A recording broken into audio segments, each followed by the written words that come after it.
guys, it's Lexi. Last night I decided to film a candid stream of consciousness over the political climate this week in America, all over the world. And it was very unscripted, off the cuff, but here it is. Could I do this in better lighting when I don't have zit stickers on my face? I'm sure, but it doesn't matter. This week's video should be 9 weeks alone in New York City, but I could not care less about what I was doing 2 weeks ago here in my apartment. But with George Floyd's death, I mean, we have seen this entire eruption of passion within communities of all races, finally giving Black people the recognition that they deserve for their undeserved treatment. And thank God for social media capturing like real live events that we can repost and share. And I mean, for example, like I come from a family that some are racist and some are passive racist, and it's been really nice for me to have this actual evidence to share. I can talk about my more personal experience at some point, but I mean, to summarize it, I was very much the girl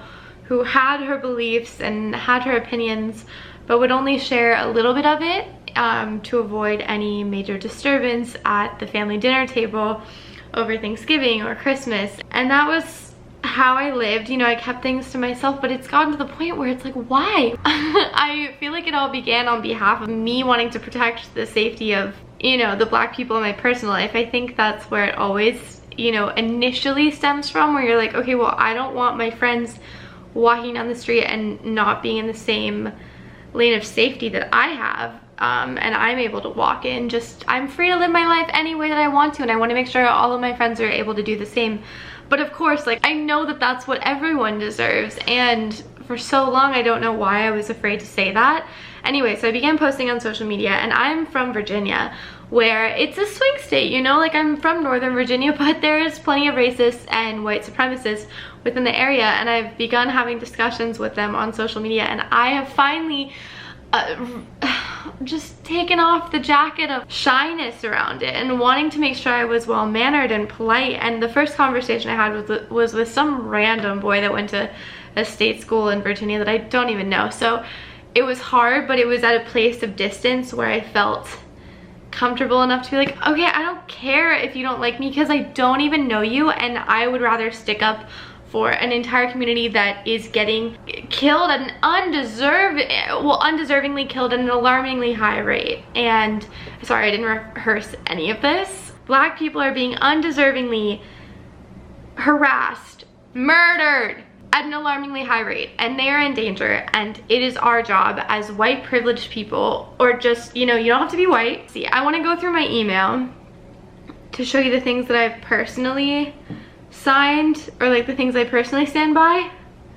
I should do this in the morning. A lot of GoFundMes, which I don't know why the keychain isn't holding up. Like, I always have to enter in my credit card information. I'm sure that stops a lot of people. I know it's such like a small step, but if you're in your bedroom all curled up and your wallet is like way out in the house, I mean, you literally might not get it, and people aren't getting donated to. So anyway, just me thinking out loud. But I have to imagine, like, if it's slightly annoying for me, I can't imagine people who don't care, like, how that would actually be deterring. Okay, 1 second. I'm struggling. Okay, so the first one is the Black-owned business relief fund. And then, oh, signing a petition against getting the chief of Los Angeles, I think his name is Moore, out. And then we have the official George Floyd Memorial Fund, which I think has raised like $1 million, maybe even more. But I mean, give that man all he needs. Did anyone see the video of his daughter on some girl or guy's shoulders, and she's like, my daddy like saved the world? What was she saying? Sorry, I should have like saved it on Instagram. There's just so much to see, so much disgust, so much beauty, but more disgust, so much more disgust than there is beauty. I mean, it's amazing to see people step in, but oh my god, that black tile thing on Tuesday, oh my god, today's Tuesday, sorry, time is like so warped. That was this morning. I went on Instagram this morning, and I'm just like looking through these black tiles, and I'm like, no one told me about this, what the hell is happening? And it was the Blackout Tuesday. I only saw it from white people, and it didn't make any sense to me because these people were people that weren't even posting on Instagram regularly. They're the people who post like maybe once a month, maybe every season, or like during big milestone events. So it just felt counterintuitive. I'm like, okay, you want to leave space for people to spread the Black Lives Matter message, so you're going to spam it and add a post that I have to take time to scroll through? Where's the logic? But I got kind of nervous. I was like, oh, like, am I supposed to do this? Like, it doesn't make sense to me. But Kaylani tweeted to get rid of it. Did anyone see the photo of the cop spraying himself in the face with mace on accident? Idiot. I know this is hard on everyone. I'm in a slightly chipper mood right now just because of the act of talking to the vlog makes me happy. But I've been emotionally drained and exhausted and uncomfortable, and I know that it's hard, but I know that it's more important to go through this, and it's very necessary to sit in this uncomfortability. If you feel sick to your stomach, good.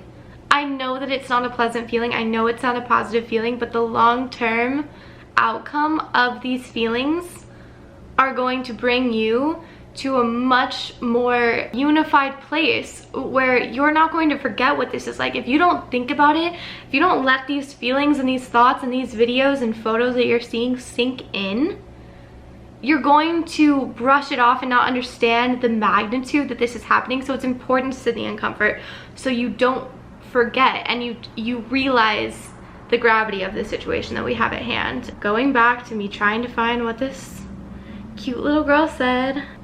Finding the photos that you like on Instagram is such a strange path. Like, why would I go to my account to find? Anyway, Daddy changed the world, and she's like smiling.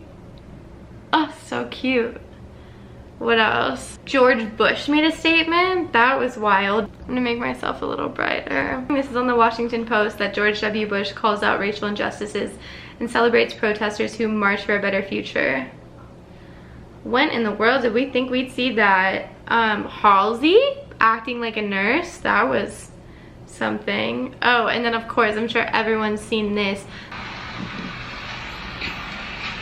Thank you so much. Thank you so much. I really... Oh, boyfriends of Instagram. Good job, guys.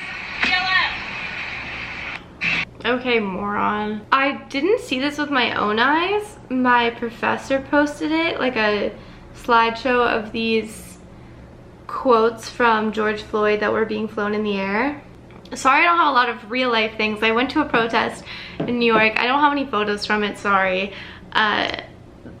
It was peaceful. There were some really educated like teens talking, and oh my god, these, okay, so they were like black girls, and we were standing in front of some white cops, and it was just so obvious how like their education level was just so much higher, like their IQs were so much higher than these men who were, by the way, not wearing masks, defiantly not wearing masks, which, okay, we're in a pandemic, can you be a little considerate? No, they can't, apparently not. They need to be replaced with people of color. We need more minorities, not only in law enforcement but in office. Did you see that Trayvon Martin's mom is running for office in Florida? I donated to her campaign. I can put that down below. But anyway, me going to the protest, these girls who clearly were of a higher education level, she was one of them in particular was trying to start just a narrative, have a conversation, like see where their heads were at and like try to find middle ground.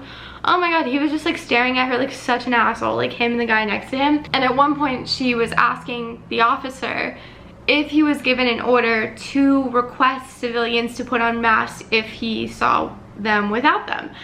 And she's like, because I would like you to put on a mask. And he says to her, this is the first thing he said after all of these things that have been said. He goes, well, you don't have your mask on. Let me get a mask.